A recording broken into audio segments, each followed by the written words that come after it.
Sup nerds, I'm Tom. We're going to talk about the newest expansion for Clank, Expeditions Gold and Silk. Oh, look at all that. Look at all that glare. Oh, there we go. So Expeditions Gold and Silk is basically just a map expansion. You get one double-sided map. One side has like dwarves mining gold. The other side has a spider where you go into her lair and steal her treasure. The gold side has an elevator where you can pay to move up and down along the side of the board. That's pretty cool. They also have these areas where you can mine gold, where you can pay money to put your little token there, and you get the gold that's printed there, and then whoever mined the most, or second most and third most at the end of the game gets some bonus points.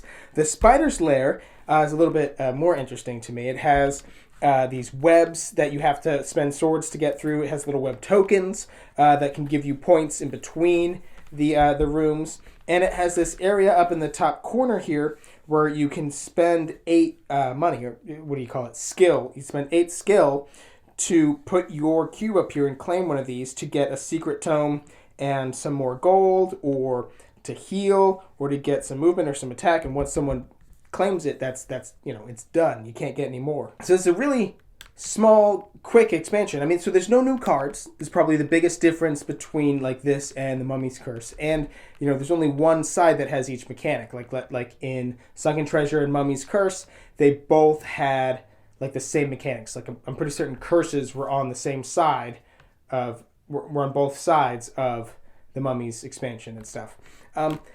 It's a cool expansion. It's nice to have a new map. They also gave you a spider meeple, which is cool, and little miner meeples.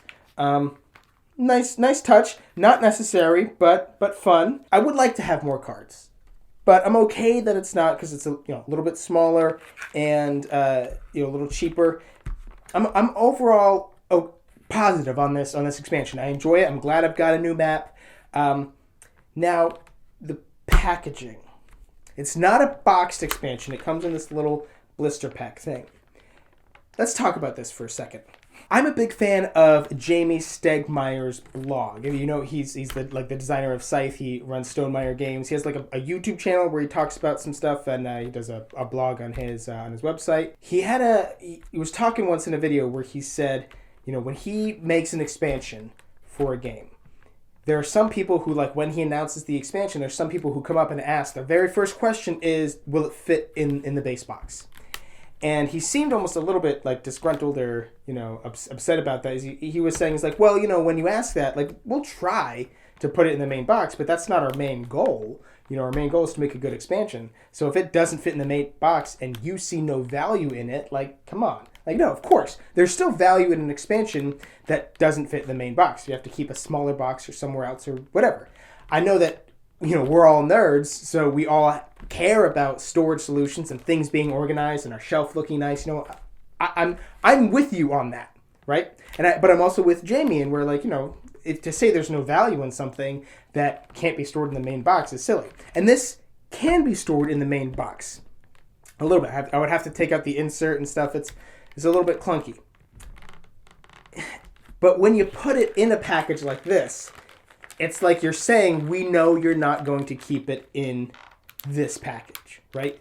And they came out with Sunken Treasure and Mummy's Curse in their own box.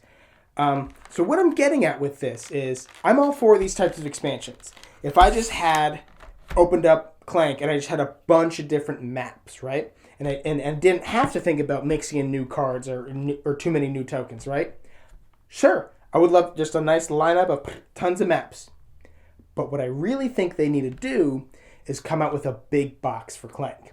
There's big boxes for Scythe, for Smash Up, for Mystic Vale, for Red Dragon Inn, for Vikings Gone Wild. Big boxes, I think, by now, like, they work. Like, people like them. People will definitely buy them. I would buy one for Clank, and I think a lot of you out there would. So I'd be more in favor of expansions like this that come in a package that they know you're going to throw out if they had a better solution coming up down the line. And there you go. That's my little rant on this packaging choice. But overall, again, still, I see a lot of value in this expansion. It's really fun. I would like to see more of it like this. What I'd actually really like to see is I'd like to see a huge map. They always seem to add more stuff to the map just to make it more cluttered. So it's still the same space, but you kind of move through it a little bit slower.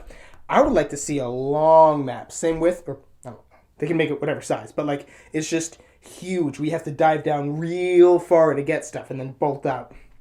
I mean, I'm not a designer, so I don't know if that'd be a bad idea in terms of playtesting. Your deck would get too big, or somebody's deck would get too efficient, or something. I don't know, but that sounds like a good idea to me. I don't know. Maybe you guys should vote in the comments or something. I don't know. Either way, guys, if you have Clank, I highly recommend you pick up Expeditions Gold and Silk. Probably, I would, if I were you, I'd pick up the Mummy first, then Sunken Treasure, then this, so you get those new cards and stuff. But I'm going to have a purchase link to this and those other expansions in the base game in the description box down below. And while you're down there, of course, don't forget to subscribe to our channel so you'll never be bored.